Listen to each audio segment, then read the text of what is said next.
PM సూర్య గారి పథకం కింద సోలార్ రూఫ్ టాప్ ఏర్పాటు చేసుకునే బీసీలకు కేంద్రం ఇచ్చే రాయితీకి అదనంగా 20,000 సబ్సిడీ రూపంలో అందిస్తామని ముఖ్యమంత్రి చంద్రబాబు నాయుడు శాసనసభలో ప్రకటించారు.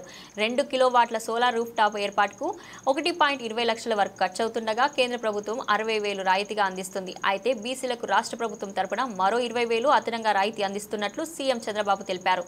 దీని ప్రకారం 2 కిలోవాట్ల రూఫ్ టాప్ ఏర్పాటు చేసుకునే బీసీలకు రాష్ట్రం కూడా ఇచ్చే రాయితీతో కలిపి 80,000 వరకు సబ్సిడీ అందుతుంది. బీసీ వర్గాలకు అండగా ఉండాలని తాము ఈ నిర్ణయం తీసుకున్నట్లు సీఎం చంద్రబాబు ప్రకటించారు. ఇప్పుడు కేంద్ర ప్రభుత్వం 60,000 రూపాయలు ఇస్తారు. 75,000 అయితే ఇంకొక పక్కన వాళ్లే పెట్టుకుంటారు. బీసీలకు కూడా 25% అంటే 60,000 ప్లస్ ఒక 20,000 ప్రాజెక్టులో సబ్సిడీ ఇవ్వడానికి నేను ముందుకు వస్తున్నా. అంటే 35,000 రూపాయలు వాళ్ళు పెట్టుకుంటారు, నేను 20,000 రూపాయలు ఇస్తాను. 80,000 రూపాయలు వాళ్ళకి సబ్సిడీ వస్తుంది.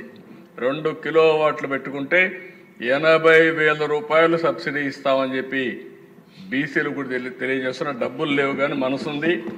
బీసీస్ ఎప్పుడు కూడా తెలుగుదేశం పార్టీని ఎన్డీఏని గౌరవించారు, బ్యాక్ బోన్గా పనిచేశారు.